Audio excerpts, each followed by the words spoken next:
A los 15 años, me echaron de casa durante una tormenta por una mentira que contó mi hermana. Mi papá gritó, fuera de mi casa. No necesito una hija enferma. Simplemente me fui. 3 horas después, la policía llamó horrorizada. Papá se puso pálido cuando. ¿Puedes imaginar estas palabras? Esas fueron las últimas palabras que mi padre me dijo antes de empujarme a una tormenta de octubre y cerrar la puerta detrás de mí. Fuera de mi casa. No necesito una hija enferma. Tenía 15 años. No tenía abrigo, ni teléfono, ni dinero, solo una mochila escolar con la tarea de álgebra dentro y la lluvia ya empapando mis zapatillas. 3 horas después, la policía lo llamó. Y cuando escuchó lo que dijeron, su rostro se puso blanco como un fantasma. Pero para entonces ya era demasiado tarde. Soy Cher Walls. Ahora tengo 28 años, sentada en mi apartamento de Boston, viendo la lluvia deslizarse por la ventana. Hay una carta en la mesa de mi cocina. Caligrafía temblorosa en papelería barata de una residencia de ancianos.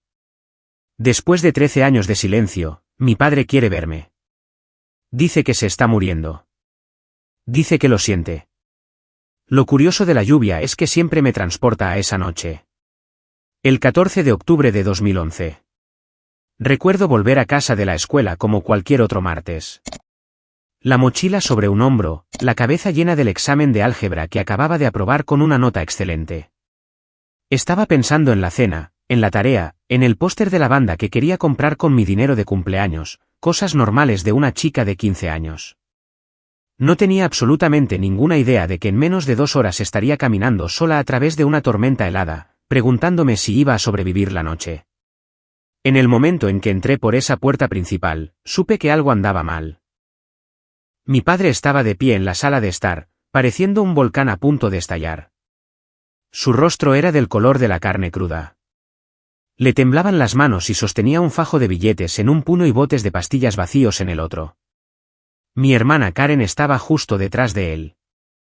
Tenía 19 años, 4 años mayor que yo, y tenía esa expresión en su rostro, preocupada, angustiada, desconsolada, la imagen perfecta de una hermana mayor devota que acaba de descubrir algo terrible sobre su hermana pequeña.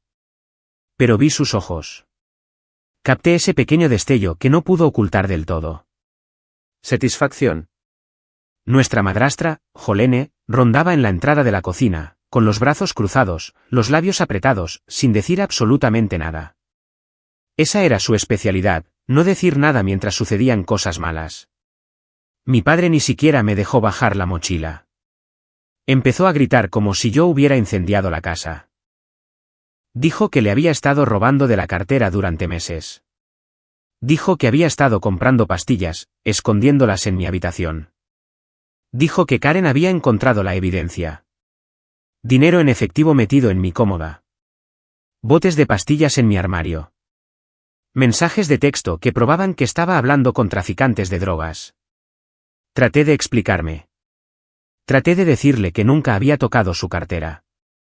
Nunca había visto esas pastillas. Ni siquiera sabía de qué estaba hablando. Pero las palabras murieron en mi garganta porque me di cuenta de algo horrible. Él no estaba escuchando. Ya había tomado una decisión. Karen se había pasado todo el día preparándolo, alimentándolo con mentiras como veneno envuelto en azúcar. Se quedó allí, con aspecto devastado, diciéndole que se había esforzado mucho por ayudarme. Que había intentado que parara. Dijo que no había querido decírselo, pero que ya no podía ver a su hermana pequeña destruirse a sí misma.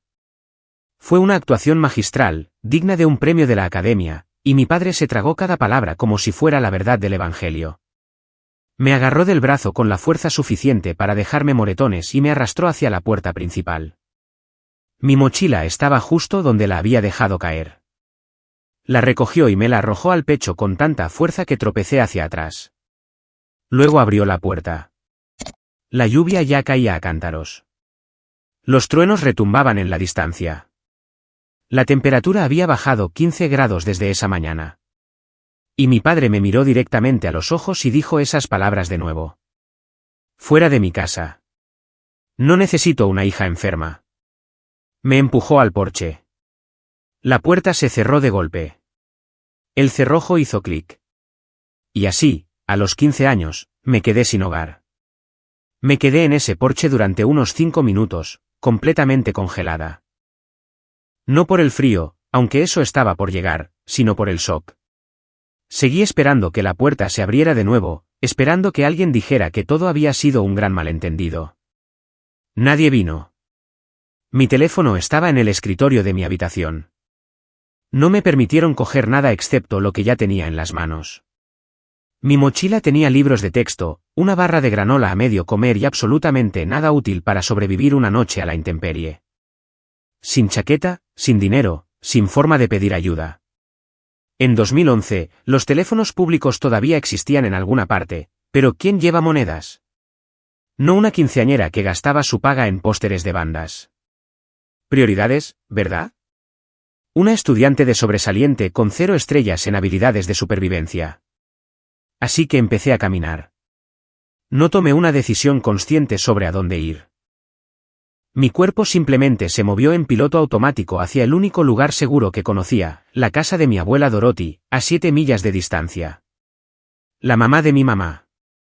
La única persona que siempre me miraba como si yo importara. 7 millas no parece mucho cuando conduces. Cuando caminas bajo una lluvia helada con zapatillas de lona sin abrigo, bien podrían ser 700. La ruta 9 se extendía ante mí, oscura y resbaladiza por la lluvia. Los coches pasaban salpicando sin reducir la velocidad. Yo era solo una sombra en el borde de la carretera, una forma que nadie quería mirar demasiado de cerca. Después de la primera milla, mi ropa estaba empapada hasta la piel. Después de la segunda milla, ya no sentía los dedos. Después de la tercera milla, mis dientes castañeteaban tan fuerte que pensé que podrían romperse. Pero seguí caminando. ¿Qué más podía hacer? ¿Volver y rogarle a mi padre que me creyera? Él ya había tomado una decisión. No tenía a dónde ir más que hacia adelante. Un paso entumecido a la vez. Lo que pasa con la hipotermia es que no te das cuenta de que está sucediendo hasta que es casi demasiado tarde. Tu cuerpo comienza a apagarse pieza por pieza. Y tu cerebro se nubla y, de repente, sentarse solo un minuto parece la mejor idea del mundo. Solo un breve descanso, solo hasta que recuperes el aliento. Avancé 4 millas antes de que mis piernas cedieran. Había un buzón más adelante.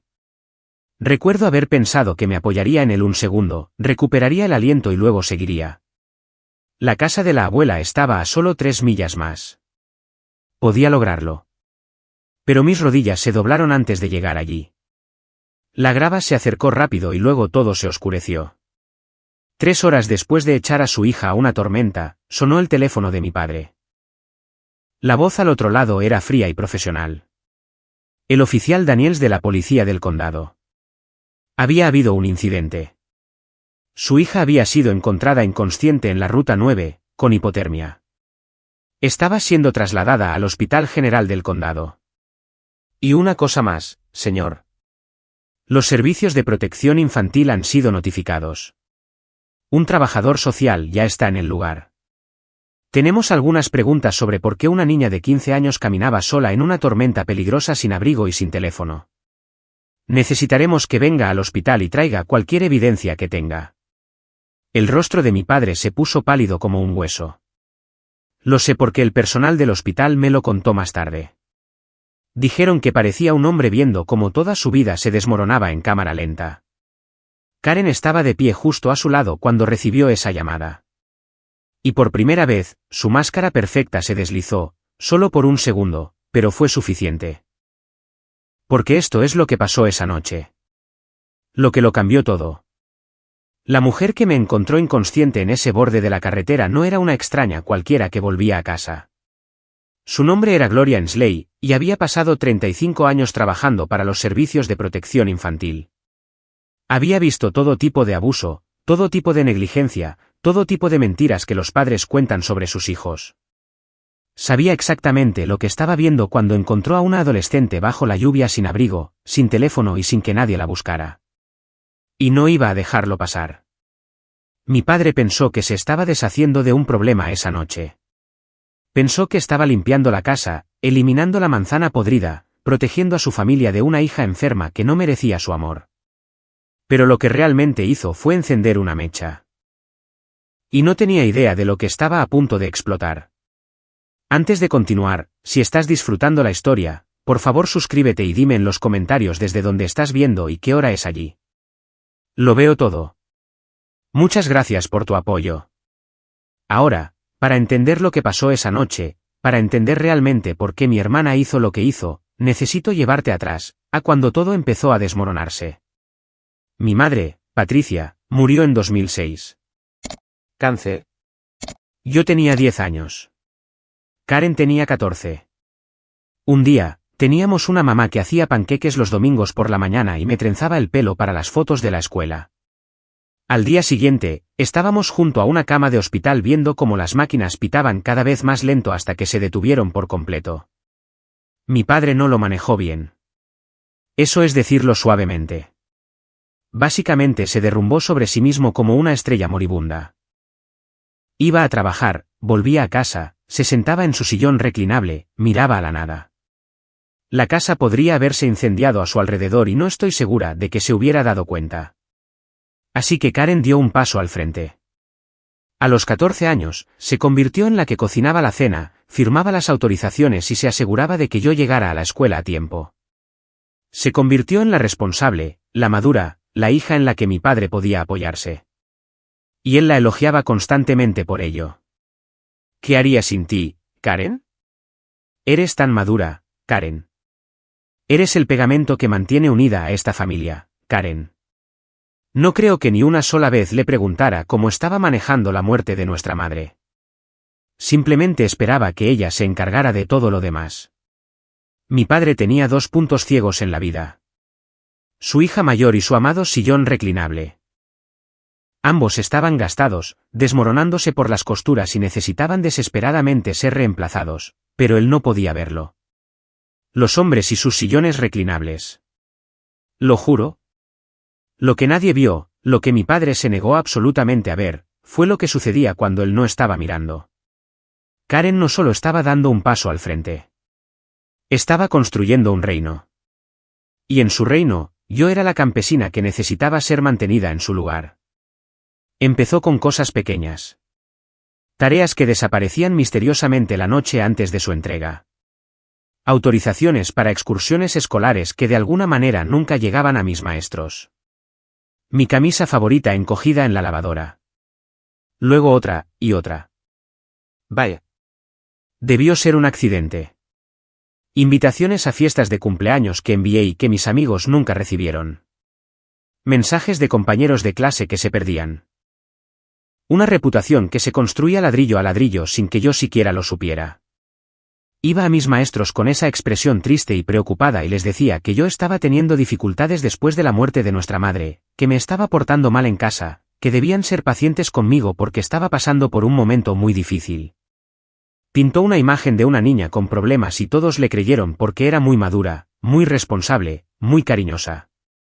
Una vez intenté decírselo a mi padre, lo senté y le expliqué que Karen me estaba saboteando, que estaba mintiendo sobre mí a todo el mundo, que algo andaba muy mal. Me miró como si hubiera perdido la cabeza. Solo estás celosa de tu hermana, dijo. Está tratando de ayudar a esta familia. Deberías estar agradecida. Después de eso, aprendí a mantener la boca cerrada. A ser pequeña, a estar callada, a sobrevivir hasta que pudiera salir. 2 años después de la muerte de mi madre, mi padre se volvió a casar. Jolene era bastante agradable al principio. Sonreía mucho, hacía guisos y se esforzaba mucho por ser parte de nuestra familia. Karen inmediatamente comenzó a llamarla mamá.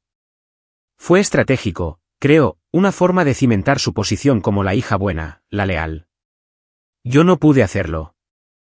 No podía llamar a esta extraña mamá cuando mi verdadera madre solo llevaba 2 años muerta. No se trataba de Jolene.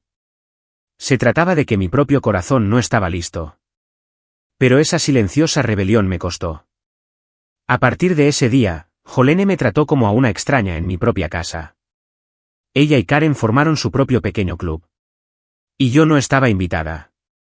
Para cuando tenía 15 años, las líneas estaban claramente trazadas. Karen era la niña de oro, la favorita, la que no podía hacer nada malo. Yo era la problemática, la difícil, la hija que simplemente no podía enderezarse. Y luego estaba el dinero. Mi madre había establecido fondos fiduciarios para ambas antes de morir. $45.000 cada una, accesibles cuando cumpliéramos 18 años. No era una fortuna, pero era algo. Una red de seguridad, un regalo de una madre que sabía que no estaría allí para ayudarnos a comenzar nuestras vidas adultas. Karen cumplió 18 años en 2009 y recibió su parte de inmediato. Se había ido en 11 meses. Un coche deportivo llamativo, ropa de diseñador, regalos caros para su novio Trent, un tipo de habla suave con grandes ideas y absolutamente ningún ingreso legítimo. Para cuando me echaron 2 años después, Karen estaba completamente arruinada. Su fondo fiduciario era un recuerdo lejano, y Trent siempre estaba hablando de su próxima gran oportunidad, su próximo esquema de inversión, el trato que definitivamente los haría ricos. Mis $45.000 estaban allí, intocables hasta 2014, cuando cumpliera 18 años. A menos que me pasara algo primero. Verás, el fideicomiso de mi madre tenía una cláusula, un mecanismo de protección que probablemente pensó que nos ayudaría. Si alguna de las hijas era declarada legalmente incompetente o institucionalizada antes de los 21 años, su parte sería administrada por un tutor familiar designado por el tribunal hasta que se recuperara. Karen y Trent descubrieron lo que eso significaba. Si me institucionalizaban por abuso de sustancias, digamos, porque mi padre encontraba pastillas, dinero en efectivo y evidencia de tráfico de drogas en mi habitación, entonces alguien necesitaría administrar mi fondo fiduciario en mi nombre. Alguien responsable, alguien de confianza, alguien como una hermana mayor preocupada que solo quería lo mejor para mí. $45.000. Eso es lo que yo valía para Karen. Ese es el precio que le puso a su propia hermana. La semana antes de que destruyera mi vida, puso su plan en marcha. Pequeños retiros de efectivo de la cuenta de mi padre usando su tarjeta del cajero automático. Conocía su PIN porque manejaba todas las finanzas del hogar. Los frascos de recetas vacíos de Trent, recolectados y guardados. Un teléfono prepago de usar y tirar comprado en una tienda de conveniencia, cargado con mensajes de texto falsos. En la mañana del 14 de octubre, mientras desayunaba y pensaba en mi examen de álgebra, Karen se deslizó en mi habitación y lo plantó todo. Dinero en efectivo en el cajón de mi cómoda, pastillas en mi armario, un papel con el número del teléfono prepago como prueba de mi contacto con el traficante de drogas. Luego fue a nuestro padre con lágrimas en los ojos y le dijo que su hija menor tenía un terrible secreto. Él creyó cada palabra. ¿Por qué no lo haría? Karen había pasado 9 años siendo la hija perfecta, la responsable, la que nunca mentía. Y yo había pasado 9 años siendo pintada como la problemática antes de que siquiera supiera que el retrato existía. Para cuando entré por esa puerta principal después de la escuela, mi juicio ya había terminado. El veredicto fue culpable y la sentencia fue el exilio. Así es como terminé en la ruta 9 bajo la lluvia de octubre, caminando hacia la casa de mi abuela como si fuera la única luz que quedaba en el mundo. Pero Karen había cometido un error, un pequeño error en su plan perfecto. No contó con Gloria Ensley. No recuerdo mucho sobre el desmayo, solo la grava clavándose en mis palmas y luego nada. Como si alguien apagara un televisor en medio de un programa. Lo que recuerdo es despertar. Luces fluorescentes, el olor antiséptico y limpiador de pisos industrial, una manta de hospital áspera arropándome como si fuera algo frágil, algo que valiera la pena proteger. No me había sentido así en años. Y había una mujer sentada junto a mi cama. Cabello plateado recogido en un moño ordenado, gafas de lectura en la punta de la nariz, una novela de bolsillo cerrada en su regazo. Parecía la abuela de alguien, del tipo que hornea galletas y siempre tiene pañuelos en el bolso. Pero sus ojos eran agudos, observadores, catalogando todo lo que veían. Su nombre era Gloria Ensley. Tenía 67 años, jubilada después de 35 años en los servicios de protección infantil. Había visto todo tipo de abuso, todo tipo de negligencia, todo tipo de crueldad que los adultos podían infligir a los niños. Y en una fría noche de octubre, conduciendo a casa desde la reunión de su club de lectura, sus faros habían captado algo al borde de la carretera. Una adolescente inconsciente, empapada, sola. Gloria se detuvo tan rápido que sus neumáticos chirriaron contra el pavimento. Tenía una manta de emergencia en su maletero, viejos hábitos de sus días en el servicio, y me envolvió como un burrito mientras llamaba al 911. Se quedó conmigo hasta que llegó la ambulancia.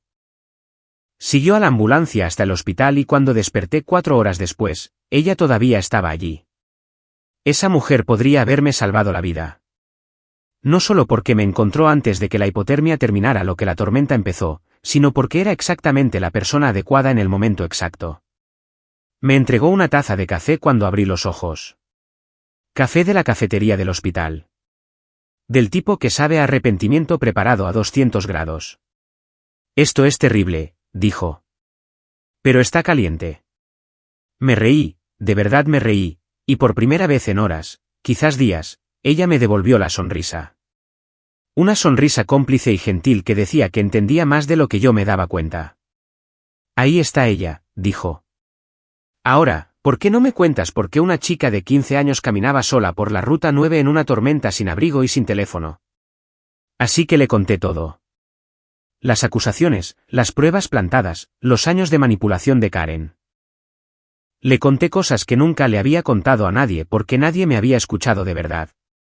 Gloria se quedó sentada, asintiendo ocasionalmente, sin interrumpir nunca, sin dudar nunca. Cuando terminé, se quedó en silencio por un largo momento. Luego dijo, te creo, y voy a ayudarte a demostrarlo. Esas 7 palabras cambiaron mi vida. Mientras estaba inconsciente, habían estado sucediendo cosas. El hospital contactó a la policía porque se había encontrado a una menor en una situación peligrosa. La policía intentó contactar a mi familiar más cercano. Eso significaba llamar a mi padre. Me hubiera encantado ver su cara cuando el oficial Daniels le dio la noticia. Aparentemente, fue algo así. Señor Walsh, su hija de 15 años fue encontrada inconsciente en la ruta 9. Dice que usted la expulsó de su casa esta noche durante una tormenta. Hipotermia. Está en el general del condado. Necesitamos que venga. Y, señor, los servicios de protección infantil han sido notificados. Un trabajador social ya está en el lugar. Traiga cualquier evidencia que tenga. Mi padre y Karen llegaron al hospital alrededor de las 10:15 de esa noche. Para entonces yo ya estaba despierta, sentada en mi cama de hospital con Gloria a mi lado. También en la habitación, una trabajadora social de los servicios de protección infantil llamada María Santos y un oficial de policía uniformado. No era exactamente el comité de bienvenida que mi padre esperaba. Parecía conmocionado, no culpable, todavía no. Solo molesto y confundido, como si todo esto fuera un gran inconveniente. Karen estaba justo detrás de él, y por primera vez en mi vida, la vi nerviosa. La sonrisita que tenía cuando me fui no estaba por ninguna parte. Esperaban encontrar a una chica asustada y arrepentida, lista para confesar sus pecados y rogar por volver a casa. En cambio, encontraron una habitación llena de profesionales haciendo preguntas muy directas sobre por qué una niña deambulaba sola en un clima peligroso sin medios de comunicación o protección. La dinámica de poder había cambiado y Karen lo sintió. Intentó seguir su guión habitual. Hermana mayor preocupada, hermana menor problemática. Solo queremos lo mejor para ella. Pero María Santos no se lo tragó. 30 años de trabajo social le habían dado un radar finamente ajustado para la decepción, y Karen estaba activando todas las alarmas. Entonces llegó mi abuela. Dorothy Reeves tenía 67 años, 1,57 m de pura determinación, y no estaba de humor para tonterías. Mi madre era su única hija, y yo era su única nieta, y nunca había confiado en mi padre ni en su nueva familia. Vivía a 40 minutos del hospital. Llegó en 25. La oí antes de verla, ese clic distintivo de tacones sensatos bajando por el pasillo a un ritmo que indicaba seriedad. Entró en mi habitación como un pequeño huracán de pelo plateado e inmediatamente se interpuso entre mi padre y yo. Esa es mi nieta, anunció a todos los presentes. ¿Qué ha hecho este tonto ahora? Mi padre intentó explicar, intentó justificar, empezó a hablar del robo, las pastillas, las pruebas. Dorothy escuchó durante unos 30 segundos antes de levantar una mano. Raymond, dijo, te conozco desde hace 15 años y nunca has sido la herramienta más afilada del cobertizo, pero este podría ser tu momento más tonto. ¿Echaste a una niña a una tormenta basándote en qué? ¿Pastillas que aparecieron de la nada? ¿Dinero que se materializó mágicamente? ¿Acaso le preguntaste su versión de la historia? Él abrió la boca, la cerró, la volvió a abrir. Dorothy asintió. Eso es lo que pensé. Esto es lo que pasa con mi abuela. No solo me amaba, luchaba por mí. Esa noche, mientras yo yacía agotada e hipotérmica en una cama de hospital, Dorothy Reeves fue a la guerra. Exigió una audiencia de custodia de emergencia. Allí mismo, en ese momento. Era casi medianoche, pero no le importó. Llamó a un juez de familia que le debía un favor. Aparentemente, Dorothy había estado en la asociación de padres y maestros con su esposa durante 15 años y lo consiguió al teléfono. La trabajadora social del hospital presentó los hechos. Una menor de edad expulsada a condiciones climáticas peligrosas. Ninguna investigación realizada antes de la expulsión. Ningún intento de verificar las acusaciones. Niña encontrada inconsciente con hipotermia en etapa inicial. Las pruebas del padre no examinadas por ningún profesional. A las 12:30 de la mañana, tenía un nuevo hogar. La tutela temporal de emergencia fue concedida a Dorothy Reeves, con efecto inmediato. A mi padre se le ordenó no tener contacto conmigo hasta que se completara una investigación completa. Los servicios de protección infantil entrevistarían a todos, a mí, a Karen, a mi padre, a Jolene, y examinarían muy de cerca esas supuestas pruebas. Cuando salíamos del hospital, mi padre lo intentó una vez más. Se acercó a mí, empezó a decir algo. Dorothy se interpuso entre nosotros sin detenerse. No tienes derecho a tocarla, dijo. No tienes derecho a hablar con ella. Tuviste tu oportunidad de ser su padre y la desperdiciaste. Literalmente la arrojaste a una tormenta. Ahora nos vamos. Me guió hasta su viejo Buick, el que había estado conduciendo desde antes de que yo naciera, me ayudó a subir al asiento del pasajero, me arropó con otra manta, aunque la calefacción del coche ya estaba a tope. La miré con lágrimas corriendo por mi cara. Abuela, ni siquiera tengo ropa limpia. No tengo nada. Me dio una palmadita en la mano, sus ojos feroces y gentiles al mismo tiempo. Cariño, me tienes a mí y yo tengo una tarjeta de Target. Mañana vamos de compras. Esta noche comes sopa y duermes en una cama de la que nadie te va a echar nunca. Esa fue la primera noche de mi nueva vida. La casa de la abuela Dorothy tenía 3 reglas. Desayuno a las 8, deberes antes de la televisión y absolutamente ninguna tontería antes de su segunda taza de café. No era elegante y no era grande, pero era cálida, segura y llena de amor.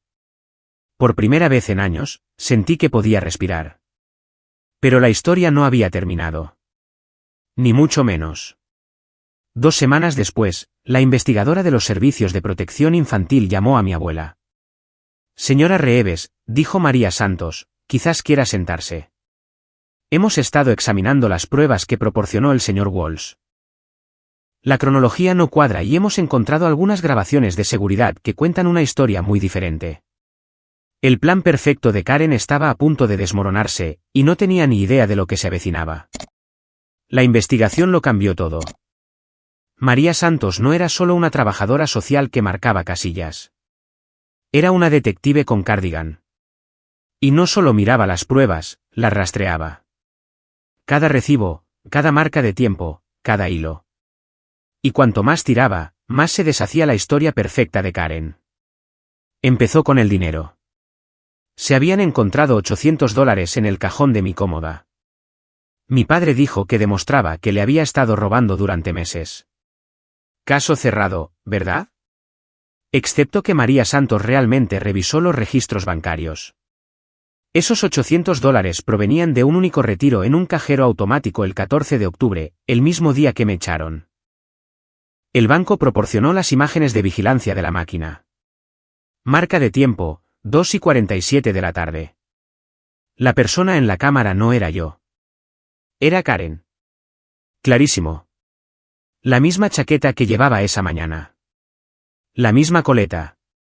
El mismo coche aparcado al fondo. Su sedán blanco con la abolladura en el parachoques de cuando había chocado contra un buzón el verano anterior. Esto es lo que pasa con las coartadas. La mía era sólida. A las 2:47 de la tarde del 14 de octubre, yo estaba sentada en la clase de química de quinta hora aprendiendo sobre enlaces moleculares. El sistema de asistencia de la escuela me mostraba presente hasta las 3:15. Mi profesor recordaba que le hice una pregunta sobre los electrones covalentes. No podría haber hecho ese retiro. Físicamente imposible. Estaba en un aula a 12 millas de distancia, rodeada de 30 testigos y un sistema de registro electrónico. Karen pensó que era muy lista. Pero esto es lo que pasa con ser una mente maestra criminal. Realmente tienes que ser inteligente. Usó la tarjeta del cajero automático de nuestro padre sin considerar que los bancos tienen cámaras. Hizo el retiro en medio de la tarde sin comprobar si yo tenía una coartada. Compró el teléfono prepago en una tienda de conveniencia a 2 manzanas de su gimnasio, grabada por la cámara, con sus pantalones de yoga y su coche visible en el aparcamiento. Algunas mentes maestras usan capas. Karen usaba Lululemon y la pillaron porque no se molestó en conducir 10 minutos más. Luego estaban las pastillas. Los frascos plantados en mi armario se rastrearon hasta una receta para Trent Barlow. El novio de Karen, el de las grandes ideas y sin ingresos legítimos. Medicación para la ansiedad recetada por su médico, dispensada en la farmacia de Oak Street. María Santos llamó a esa farmacia. Hallazgo interesante. Trent había denunciado el robo de esas pastillas, presentó una denuncia policial y todo, afirmando que alguien había entrado en su coche y se las había llevado. Un comportamiento de ciudadano muy preocupado. Excepto que presentó esa denuncia el 17 de octubre, 3 días después de que me echaran. Si esas pastillas ya estaban robadas y escondidas en mi habitación el 14 de octubre, ¿por qué Trent esperó 3 días para denunciar el robo? La respuesta era obvia. Porque no fueron robadas. Karen se las dio para que las plantara y luego él las denunció como desaparecidas para cubrir sus huellas y conseguir una nueva receta. La denuncia tardía del robo era como un letrero de neón intermitente que decía, lo planeamos. Si esta historia te resulta familiar, espero que te quedes porque lo que sucede a continuación vale cada segundo. Dale a me gusta si me estás apoyando. Significa mucho para mí. Pero la verdadera prueba irrefutable fue el teléfono prepago. Los falsos textos de traficantes de drogas provenían de un teléfono prepago comprado en una tienda de conveniencia el 10 de octubre, 4 días antes de que todo se viniera abajo. María Santos localizó la tienda y solicitó sus grabaciones de seguridad. La compradora era una mujer joven, pelo castaño en una coleta, complexión atlética, pagó en efectivo, pero su coche era claramente visible a través de la ventana. Un sedán blanco con una abolladura en el parachoques. Mismo coche, misma mujer, mismo rastro de migas de pan que conducía directamente a mi hermana. A medida que la investigación se profundizaba, surgió una imagen aún más fea. María Santos comenzó a indagar en las finanzas de nuestra familia, específicamente en los cheques emitidos en la cuenta de mi padre durante los últimos 2 años. Lo que encontró hizo que los $800 parecieran calderilla. Alguien había estado falsificando cheques a nombre de mi padre durante casi 2 años. Pequeñas cantidades al principio, 50 aquí, 100 allá, pero se acumulaban. Las firmas eran parecidas, pero no del todo correctas. El dinero iba a cuentas conectadas a Trent Barlow y sus diversas empresas. La cantidad total robada, poco menos de $18.000. Karen no solo me había incriminado. Había estado robando a nuestro padre a sus espaldas durante años, y necesitaba que yo desapareciera antes de que alguien se diera cuenta. Mi abuela, Dorothy, no iba a dejar que esto pasara. Contrató a Leonard Vance, un viejo amigo de la familia que había practicado derecho de familia durante 30 años. Conocía a mi madre, Patricia, desde la escuela primaria. Y cuando Dorothy le explicó lo que había sucedido, su rostro se endureció de una manera que me alegró que estuviera de mi lado. Leonard solicitó la tutela permanente de inmediato. También presentó una demanda civil contra Karen por fraude, angustia emocional y cualquier otra cosa que pudiera hacer que se mantuviera. Y se aseguró de que mi fondo fiduciario estuviera protegido con supervisión adicional para que nadie pudiera tocarlo hasta que cumpliera 18 años. Ese año me enseñó algo que todavía llevo conmigo. Guarda registros de todo. Cada recibo, cada mensaje, cada promesa que alguien haga, anótalo. Mi abuela guardaba una carpeta para cada documento importante de su vida. Facturas, cartas, declaraciones de impuestos, garantías. Lo llamaba su seguro de papel. Después de todo lo que pasó, empecé a hacer lo mismo. Tenía 16 años y compré mi primer archivador. Todavía lo tengo, todavía lo uso. Algunos hábitos te salvan la vida. Vivir con la abuela Dorothy fue como aprender a respirar de nuevo después de años conteniendo la respiración. Su casa no era grande ni lujosa. 2 dormitorios, un baño, una cocina que olía a café y canela, pero era cálida y segura, y nadie allí conspiraba contra mí. Me inscribió en una nueva escuela donde nadie conocía mi historia. Hice amigos de verdad por primera vez. Gente a la que le gustaba por ser yo, no porque les hubieran contado una historia sobre quién se suponía que debía ser. Empecé a ver a un consejero, finalmente procesando años de manipulación que había absorbido sin siquiera darme cuenta. La abuela Dorothy no tenía muchas reglas, pero era estricta en una cosa. La cena a las 6. Sin excepciones. Decía que el caos puede esperar hasta después del pastel de carne. Honestamente, el mejor consejo que he recibido. Mientras tanto, el mundo de mi padre se desmoronaba. La investigación de los servicios de protección infantil puso a toda la familia Walsh bajo un microscopio. Raymond fue interrogado varias veces, cada sesión dejándolo más agotado y confundido. ¿Cómo se le había pasado tanto por alto? ¿Cómo había sido tan ciego? Jolene empezó a dormir en la habitación de invitados. Las conversaciones entre ellos se volvieron cortantes, tensas, cargadas de acusaciones que ninguno de los dos quería decir en voz alta. Y Karen estaba furiosa. No arrepentida, nunca arrepentida, solo enfadada porque su plan se había venido abajo. Culpaba a todos menos a sí misma. La investigadora de los servicios era parcial.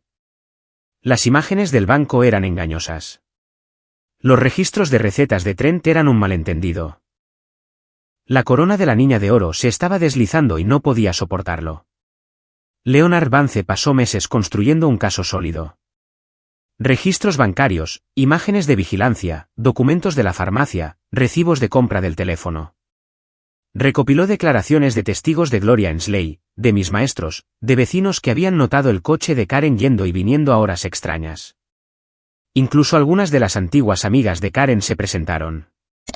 Resulta que había quemado muchos puentes a lo largo de los años, y la gente estaba feliz de compartir historias sobre sus mentiras, su manipulación, su crueldad casual.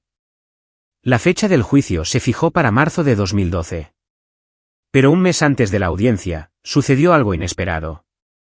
Trent Barlow fue arrestado en Nevada. Los alguaciles federales lo detuvieron por llevar a cabo la misma estafa de inversión en 3 estados diferentes. Más de $400.000 robados a víctimas que confiaron en él con sus ahorros. Se enfrentaba a graves cargos federales, posiblemente 15 años de prisión. Su abogado hizo una llamada al día siguiente. Trent estaba listo para cooperar, listo para hacer un trato, listo para decir la verdad sobre todo, incluida su novia Karen y lo que le había hecho a su hermana pequeña. El cerco se estaba cerrando y Karen no tenía a dónde huir. Trent Barlow era muchas cosas. Un estafador, un mentiroso, un hombre que había construido toda su vida sobre la confianza y el dinero de otras personas. Pero no era leal.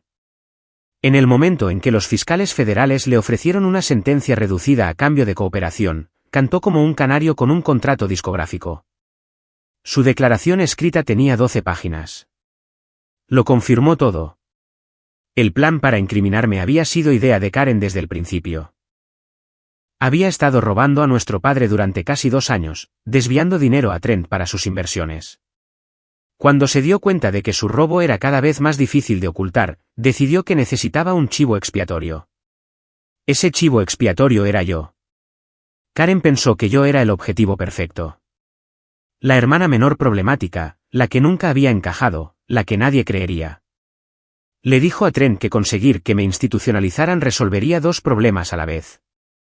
Tendría a alguien a quien culpar por el dinero desaparecido. Y obtendría acceso a mi fondo fiduciario como mi tutora.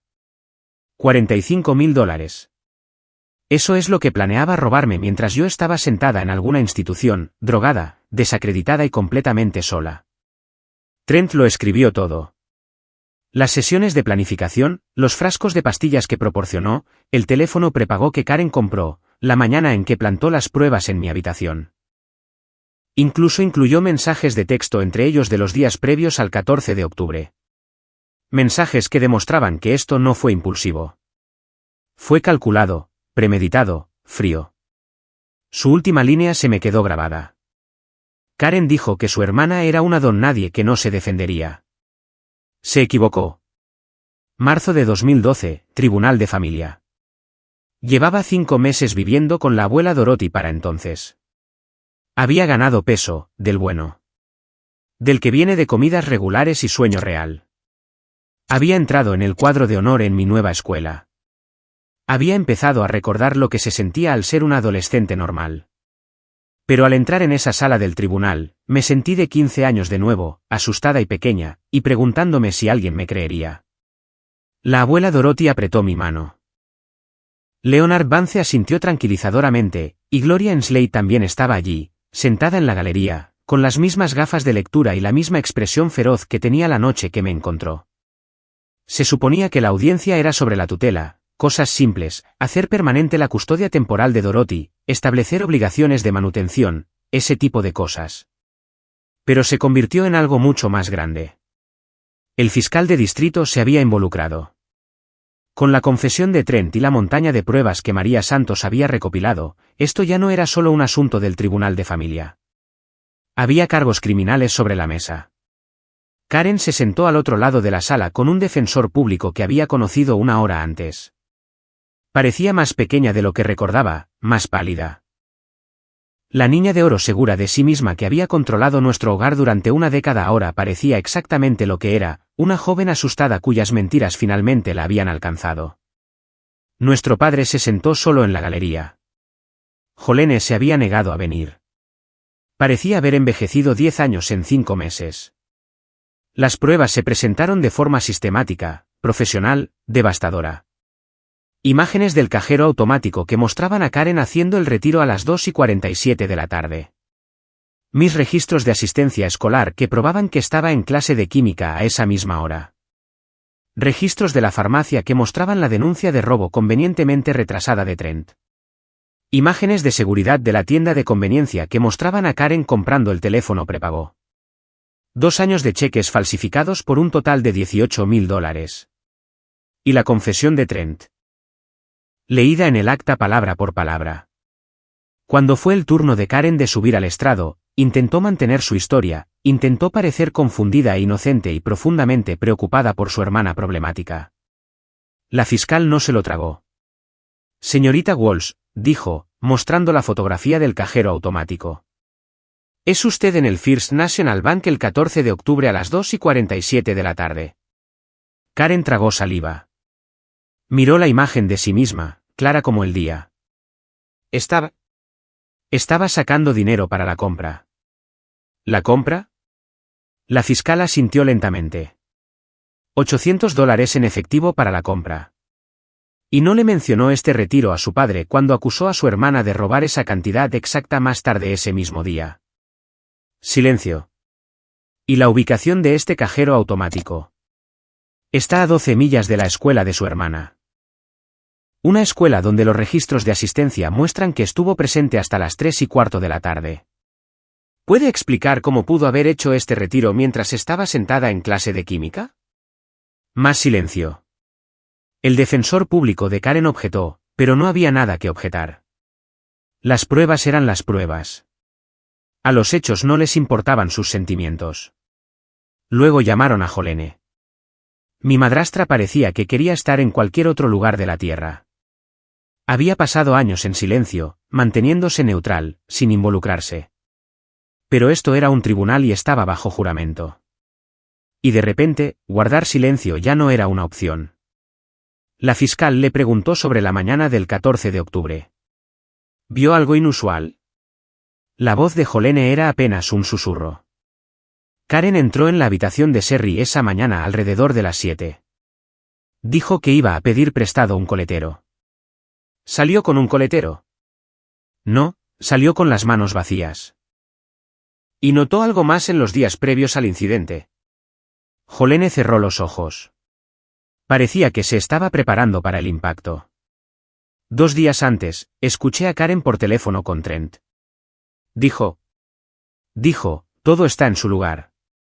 Y luego se rió. La sala del tribunal se quedó absolutamente en silencio. Cuando llamaron a nuestro padre a testificar, casi sentí pena por él, casi. Tuvo que explicar por qué expulsó a su hija de 15 años a una tormenta sin investigar las acusaciones en su contra. Tuvo que admitir que nunca revisó los registros bancarios él mismo. Nunca cuestionó por qué Karen descubrió de repente estas pruebas. Nunca pidió mi versión de la historia. Su voz se quebró cuando dijo, yo confié en ella. Es mi primogénita. Siempre fue la responsable. Pensé. No pudo terminar.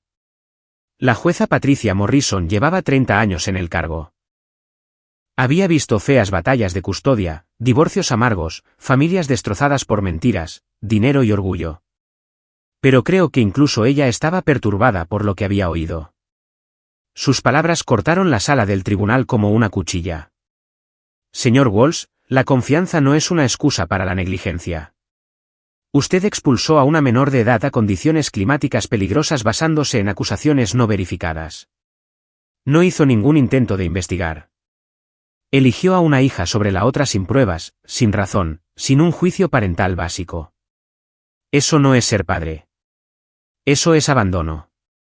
Mi padre se quedó allí, con el rostro gris, mientras ella continuaba. Su hija mayor participó en un plan calculado y premeditado para destruir la vida de su hermana. Le robó, le mintió y lo manipuló para que participara en su crueldad. Y usted la dejó porque era más fácil creer a la hija que lo hacía sentir bien que ser realmente padre de la hija que lo necesitaba. La sentencia de Karen fue dura. Fraude, robo, presentación de declaraciones falsas a la policía, poner en peligro a un menor. Su defensor público negoció un acuerdo de culpabilidad para evitar un juicio completo. 2 años de sentencia suspendida, lo que significa que no iría a prisión a menos que violara la libertad condicional, 5 años de libertad condicional supervisada, 200 horas de servicio comunitario, restitución total de todos los fondos robados, los 18.000 de nuestro padre y los 800 que había plantado para incriminarme. El tribunal también emitió una orden de alejamiento permanente. A Karen no se le permitía contactarme directa o indirectamente por ningún motivo. Si se acercaba a menos de 500 pies de mí, iría directamente a la cárcel. Y esta es la parte que la seguiría para siempre. Una condena por delito grave permanentemente en su historial.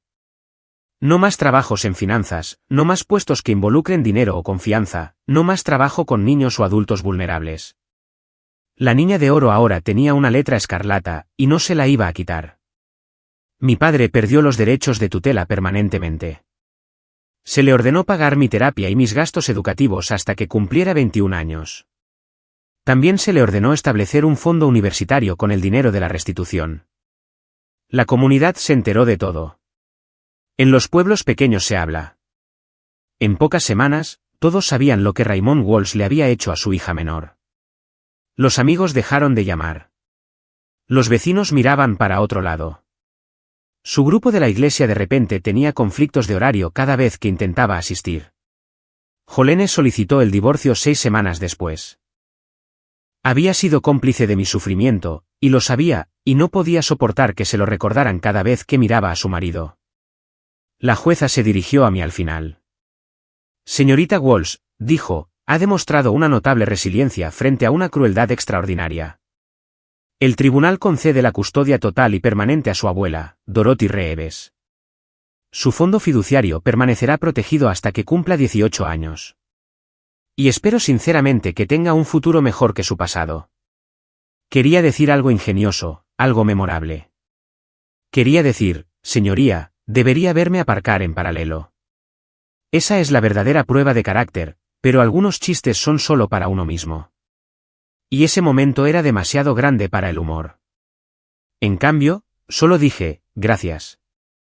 Cuando salíamos del juzgado, mi padre intentó acercarse a mí por última vez.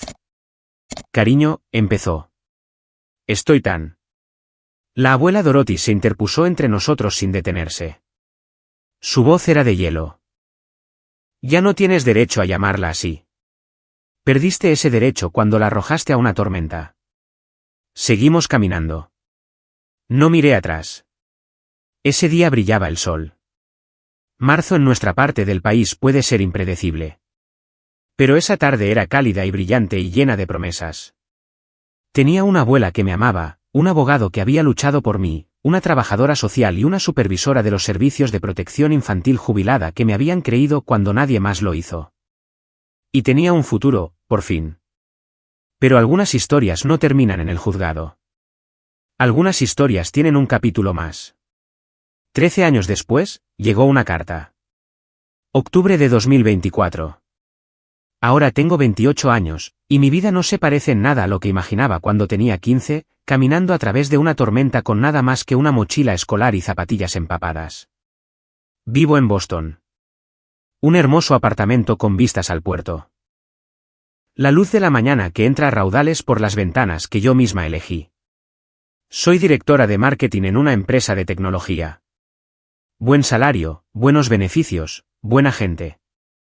Me abrí camino desde una pasantía y cada ascenso se sintió como otro paso lejos de quien solía ser.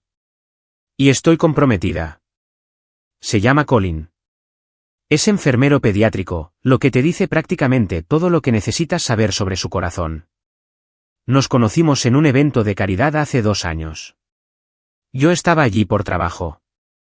Él estaba allí porque realmente le importaba. Derramó vino en mi vestido, se disculpó durante 10 minutos seguidos y luego me hizo reír tanto que se me olvidó estar molesta. Nos casamos en primavera. La vida es buena. La vida es real, genuina, increíblemente buena. Entonces llegó la carta. Llegó a la dirección de mi abuela. Dorothy todavía vive en la misma casa, tan lúcida como siempre a sus 80 años, todavía siguiendo sus 3 reglas. Desayuno a las 8, deberes antes de la televisión, nada de tonterías antes del café. Algunas cosas nunca cambian. Me llamó, dijo que había llegado algo que necesitaba ver. Su voz era cuidadosa, neutral, la forma en que suena cuando intenta no influir en mis decisiones. Conduje hasta allí ese fin de semana.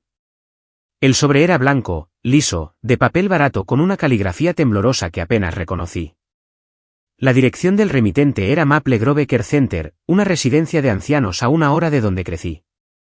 Lo abrí en la mesa de la cocina de Dorothy con una taza de café enfriándose en mis manos. Querida Sherry, comenzaba. Sé que no merezco pedirte nada. Sé que tienes todas las razones para tirar esta carta sin leerla. Pero te lo pido de todos modos porque no me queda mucho tiempo y necesito decir esto antes de irme. Estoy en Maple Grove ahora. Tuve un derrame cerebral hace 2 años, el lado izquierdo ya no funciona muy bien. Jolene se fue hace mucho tiempo. Se llevó la mitad de todo y se mudó a Florida con un contable que conoció en línea. La casa está vendida. No queda nada de la vida que pensé que tenía. Karen vino a verme la semana pasada. No la dejé entrar en la habitación. No puedo mirarla. No puedo oír su voz sin recordar lo que hice por sus mentiras. Eres la única a la que quiero ver, la única a la que necesito pedirle perdón. Fui tu padre y te fallé de la peor manera que un padre puede fallarle a un hijo. Creí las mentiras por encima de la verdad. Elegí la comodidad por encima de la justicia. Te deseché como si no fueras nada. Sé que no me debes nada. Pero si puedes encontrar en tu corazón venir, solo una vez, me gustaría decirte que lo siento en persona antes de que sea demasiado tarde. Tu padre, Raymond. Me quedé sentada allí durante mucho tiempo. El café se enfrió. La luz de la tarde se deslizó por la mesa. Dorothy no dijo nada. Simplemente esperó, como siempre lo había hecho, dejándome encontrar mi propio camino. 13 años de silencio, 13 años construyendo una vida sin él. ¿Le debía algo? No, no le debía nada. Pero pensé en mi madre. Pensé en el tipo de persona que me había criado para ser antes de morir. Pensé en romper ciclos en lugar de perpetuarlos. Decidí ir. No por él, por mí. La residencia de ancianos era exactamente lo que esperarías. Luces fluorescentes, suelos industriales, el olor a desinfectante tratando de ocultar el olor a finales. La habitación de mi padre era pequeña. Cama individual, una ventana, un televisor montado en la pared que mostraba algo que nadie estaba viendo. Parecía 20 años mayor que su edad real, 73. Pero podría haber pasado por 90. El derrame cerebral le había quitado algo vital, lo había dejado arrugado, gris y pequeño de una manera que nunca había visto. Lloró cuando entré. No pudo hablar durante los primeros minutos, simplemente se quedó sentado con lágrimas corriendo por su rostro mientras yo estaba junto a la puerta, preguntándome si había cometido un error. Finalmente, encontró su voz.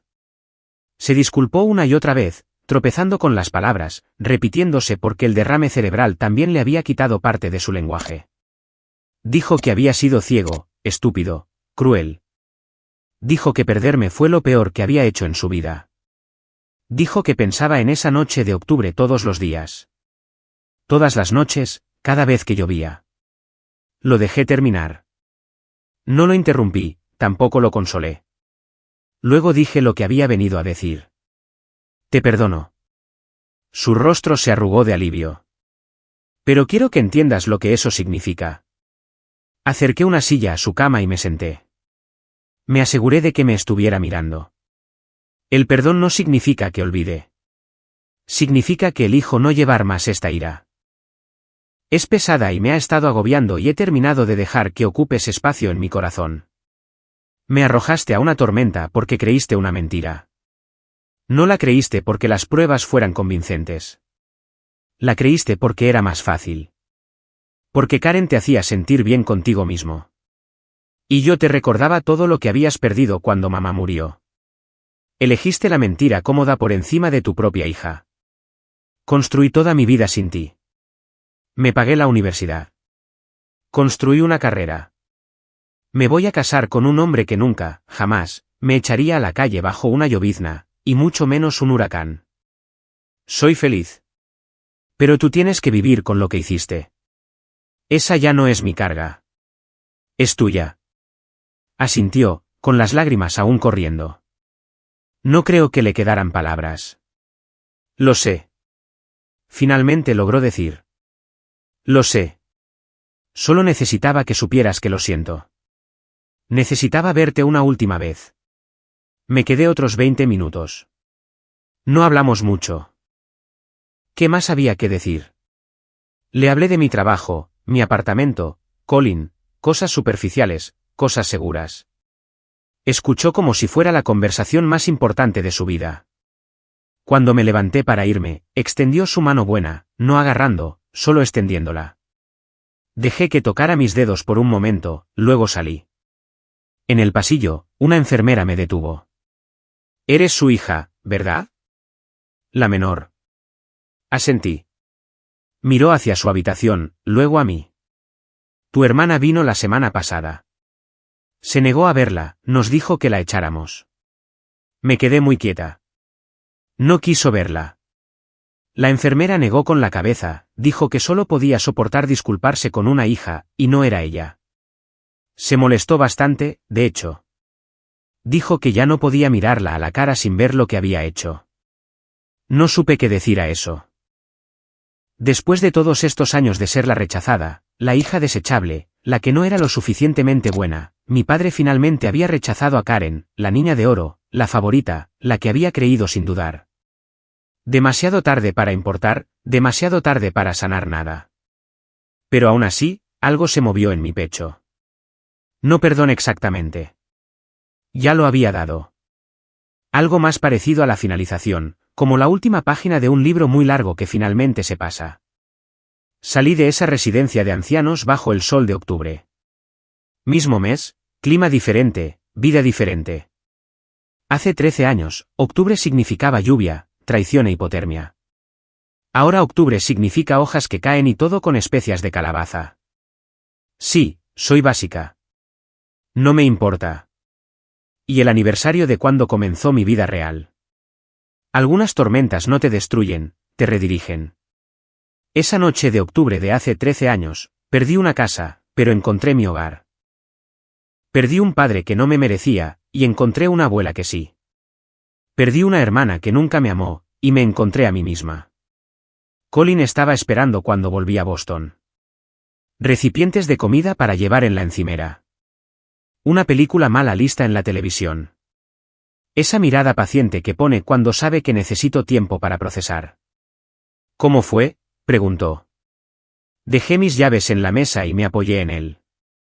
Creo que finalmente he terminado, dije. Creo que puedo dejarlo ir ahora. Me rodeó con sus brazos y no hizo más preguntas. Eso es lo que pasa con Colin. Sabe cuándo presionar y cuándo simplemente estar ahí. Es una de las 1000 razones por las que me caso con él. La próxima primavera, celebraremos la boda en casa de mi abuela. Ceremonia pequeña, amigos cercanos, buena comida. Dorothy ya está planeando el menú. El pastel de carne está definitivamente en la lista. Y en algún lugar ahí fuera, Karen está trabajando en turnos de noche y preguntándose dónde se equivocó su vida. Mi padre está en una residencia de ancianos, solo con sus remordimientos. Jolene está en Florida fingiendo que ninguno de nosotros existió. Pero yo estoy en Boston. Tengo una carrera que me gané, una pareja que me ama, una abuela que probablemente nos sobrevivirá a todos por pura terquedad. Y sí, finalmente conseguí ese póster de la banda, debidamente enmarcado. El que compré con mi paga la semana antes de que todo se desmoronara. Encontré el mismo en línea hace unos años. Pagué demasiado por él. Lo colgué en mi oficina donde puedo verlo todos los días. Hay cosas por las que vale la pena esperar. Muchas gracias por ver. Más de mis historias más apasionantes ya están en tu pantalla. Haz clic en una ahora y no te pierdas la mejor parte. Te encantará. Nos vemos en la próxima historia.